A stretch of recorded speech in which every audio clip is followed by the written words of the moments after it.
Next chapter है हमारे पास कोल and petroleum. ठीक है, तो कोल एंड पेट्रोलियम नाम से आप समझ रहे होंगे।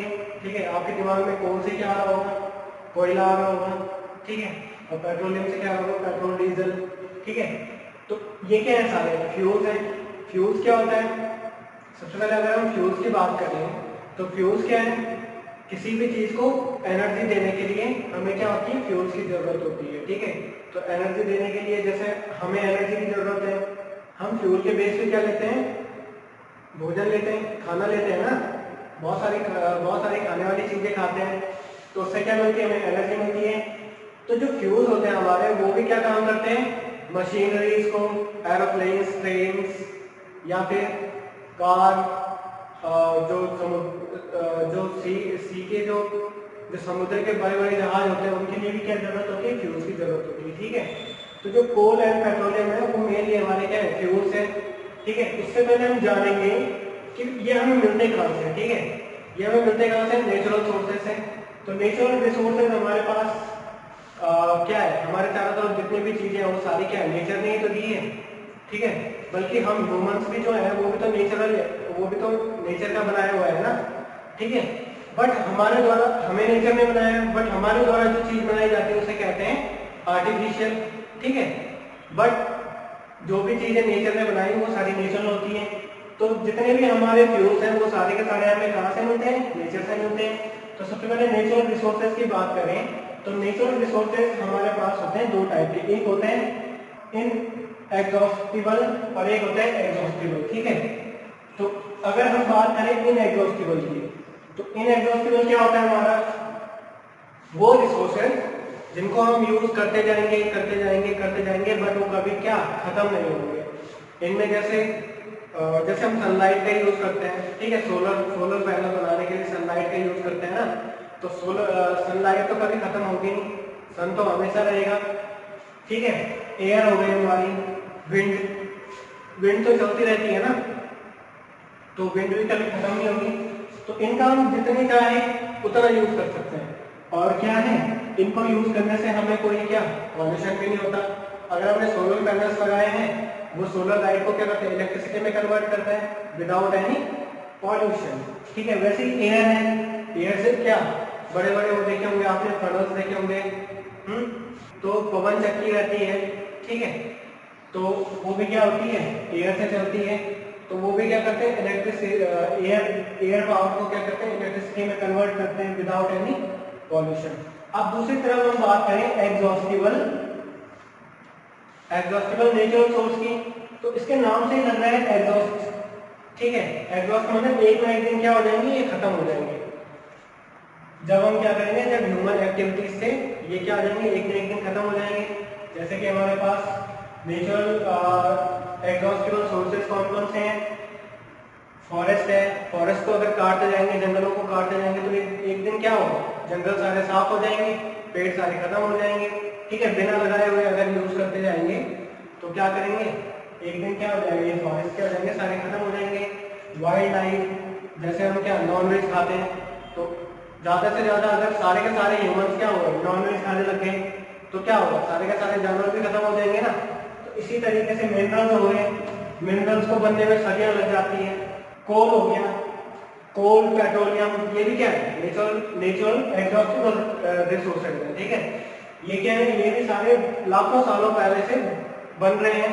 ठीक है, इनकी जो प्रोसेस होती है बनने की, वो बहुत ज्यादा टाइम लेते हैं बनने में। ठीक है, अब इसके बाद हम बात करेंगे अगर, तो कुल मिला के क्या है, इनएग्जॉस्टिबल का मतलब क्या है कि unlimited resources without any pollution. ठीक है, एग्जॉस्टिबल रिसोर्सेज क्या हो गए कि अगर इनका यूज किया तो ये खत्म भी होंगे और साथ में क्या पॉल्यूट भी कर देंगे सारी इन्वायरमेंट को। ठीक है, अब पॉल्यूट कैसे करेंगे, फॉरेस्ट को काटेंगे अब तो पेड़ कम हो जाएंगे, पेड़ कम होने से बारिश कम होगी। ठीक है, पूरा इन्वायरमेंट क्या हो जाएगा, खराब हो जाएगा।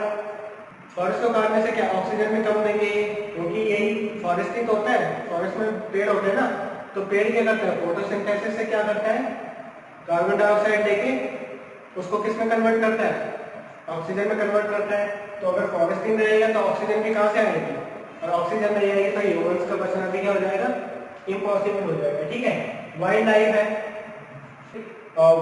है, ये भी हमारे लिए क्या है, बहुत इंपॉर्टेंट है। मिनरल्स, मिनरल्स भी बहुत जरूरी है। मिनरल्स क्या होते हैं, इनसे मेडिसिन बनती है, बीमार हो गया आदमी तो मेडिसिन के लिए बहुत ज़्यादा काम आते हैं मिनरल्स, ठीक है।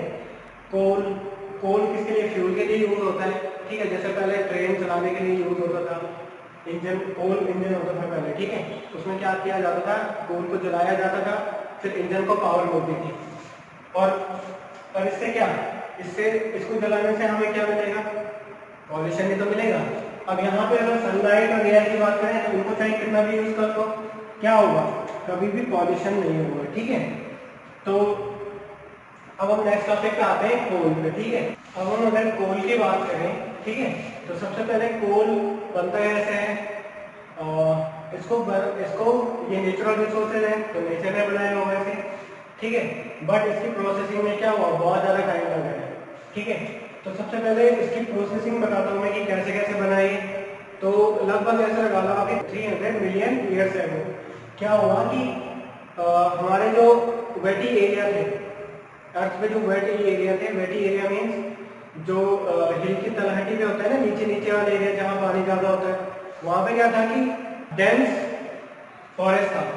डेंस फॉरेस्ट था, डेंस फॉरेस्ट का मतलब बहुत ज़्यादा घनी आबादी वाला जंगल, ठीक है। जहाँ पे बहुत सारे पेड़ थे, बहुत सारे क्या थे, वनस्पतियाँ थी। वनस्पतियाँ मीन्स क्या हो गया आपका, वेजिटेशन, ठीक है, जिनसे वो बनाई जाती है, दवाइयाँ बनाई जाती हैं। तो बहुत सारी ऐसी थी, इसलिए इसे कोल को क्या कहते हैं, फॉसिल फ्यूल भी कहते हैं, क्योंकि इनसे ये प्रिपेयर होता है। तो क्या हुआ होगा कि कई बार जैसे ये पेड़ पौधे थे तो वहाँ क्या आई, बाढ़ आई होगी, भूकंप आया होगा, इस तरीके की जो क्या होगी डिजास्टर्स होते हैं ये आए होंगे। तो ये सारे जितने भी पेड़ थे ये क्या हो गए, सॉइल के नीचे क्या हुए, दब गए। और धीरे धीरे टाइम बढ़ने के साथ साथ ये सॉइल के और नीचे दबते गए, और नीचे दबते गए, विदाउट एनी, अब वहाँ उन्हें ना कोई ऑक्सीजन मिली ना कुछ भी मिला, सिर्फ क्या होते कंप्रेस होते गए। तो कंप्रेस होने से और जैसे जैसे वो धरती के नीचे चलते जाते गए ऊपर से सॉइल और बढ़ती गई, वैसे वैसे क्या हुआ कि टेम्परेचर भी बढ़ता गया और कंप्रेस भी होते गए। तो इससे ये क्या हुआ, प्रोसेस हुए, ठीक है, इससे ये प्रिपेयर हुए, ठीक है। और जो प्रोसेस हुई जो पेड़ पौधे हमारे जितने भी प्लांट्स हैं उनकी जो प्रोसेस है कोल में चेंज होने की, उसको हम क्या कहते हैं, कार्बोनाइजेशन। अब यहाँ पे देख सकते हैं कि कार्बन आ रहा है, तो कार्बन का मतलब क्या है कि जो कोल है हमारा उसमें सबसे ज्यादा क्या होता है, कार्बन कंटेंट होता है, ठीक है। तो कार्बन कंटेंट होता है, इसलिए उसे कार्बोनाइजेशन कहते हैं उस प्रोसीजर को, ठीक है। तो सबसे पहले हम बात करें तो कोल मेनली हम कोल से क्या कर सकते हैं, 3 टाइप के हम एलिमेंट निकालते हैं। एक होता है कोक। तो बेसिकली पहले कोल क्या होता है, कोल एक ब्लैक सा स्टोन टाइप का होता है, ठीक है। ब्लैक से स्टोन निकलते हैं वो, तो उस टाइप का होता है, ठीक है। तो सबसे पहले हम कोक की बात करें, जब कोल से कोक को निकालते हैं तो वो कैसा होता है, टफ होता है, पोरस होता है। पोरस मीन्स क्या होता है, उसमें छोटे छोटे छेद होते हैं, ठीक है। ब्लैक होता है, फुल ब्लैक। देखा होगा आपने कई बार कोक से, आपने होटलों में देखा होगा भट्टे रहते हैं ना बहुत बड़े बड़े, जहाँ पे तंदूर बनते हैं, ठीक है। तो वहाँ पे भी क्या होता है, कोक का यूज किया जाता है, ठीक है। सबसे ज्यादा प्योर फॉर्म होती है कार्बन की, इसमें सबसे ज्यादा क्या होता है, कार्बन कंटेंट होता है, ठीक है। सबसे ज्यादा कार्बन किसमें होता है, कोक में होता है। कोल tar में भी कम होता है, कोल गैस में भी क्या होता है, कम होता है। यूज क्या है इसके, स्टील मैन्युफैक्चरिंग है। स्टील, अब बड़ी बड़ी इंडस्ट्रीज रहती है, स्टील इंडस्ट्री जहाँ पे स्टील बनते हैं, तो वहाँ पे स्टील मैन्युफैक्चर करने के लिए क्या होता है, बहुत ज्यादा टेम्परेचर की जरूरत होती है। टेम्परेचर किससे मिलता है, कोक से मिलता है, ठीक है।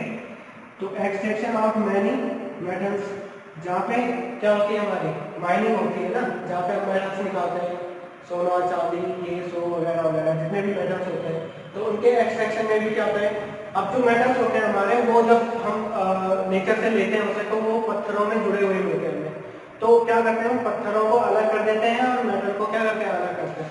तो उस प्रोसेस के लिए भी हमें क्या चाहिए होता है, कोक की जरूरत पड़ती है, ठीक है। सेकेंड वन है हमारे पास कोल tar।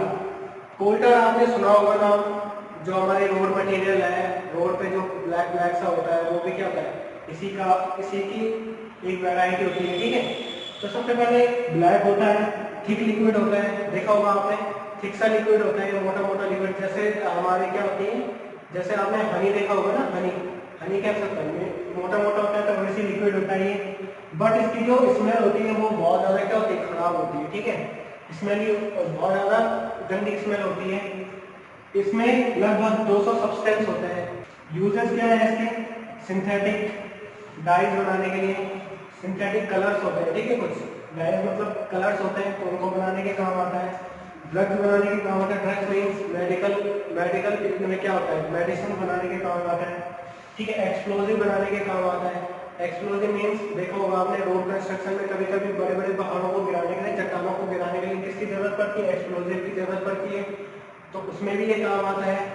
ठीक है, परफ्यूम बनाने के काम भी आता है, तो उसमें भी क्या होता है, इसका यूज होता है। प्लास्टिक बनाने में यूज होता है, डे टू डे लाइफ हम क्या करते हैं, प्लास्टिक का यूज करते हैं ना, तो उसे बनाने में भी क्या होता है, इसका यूज होता है। ठीक है, पेंट्स बनाने में यूज होता है, जो हम पेंट करते हैं घरों में। ठीक है, लास्ट में हमारे पास कोल गैस। तो कोल गैस हमें सबसे पहले बात करते हैं कि कोल गैस हमें मिलती कैसे है। जब हम क्या करते हैं, कोल से कोक को अलग करते हैं, कोल से क्या करते हैं, कोक को हम एक्सट्रैक्ट करते हैं, तो उस समय हमें बाई प्रोडक्ट में क्या, कोल गैस भी मिलती है। ठीक है, इससे हमें क्या किया, कोक बनाया, कोक बनाते समय जो हमें गैस मिली वो कौन सी गैस रहती है, कोल गैस रहती है। ठीक है, obtained during the processing of the coal to get coke. ठीक है, उस प्रोसेस में जिसमें हम क्या करते हैं, कोल से कोक को क्या करते हैं, निकालते हैं। इसके यूजेस कहाँ है, as a fuel in many industries. ठीक है, उन इंडस्ट्रीज में ज्यादा यूज होता है इसका, जो क्या होती है, कोल प्रोसेसिंग प्लांट के क्या होती है, नजदीक होती है। ठीक है, कोल प्रोसेसिंग प्लांट होते हैं बहुत बड़े बड़े, वहाँ उनके नजदीक जो जितने भी क्या इंडस्ट्रीज होती है, तो वो प्लांट क्या करता है, सारी जगह लाइन बिछा के कोल गैसेस को भेज देता है अपने आसपास के एरिया में। ठीक है, तो वहाँ वो यूज हो जाती है। तो ये था कोल के बारे में, ऑल अबाउट कोल। ठीक है, इसके बाद हम बात करते हैं पेट्रोलियम की।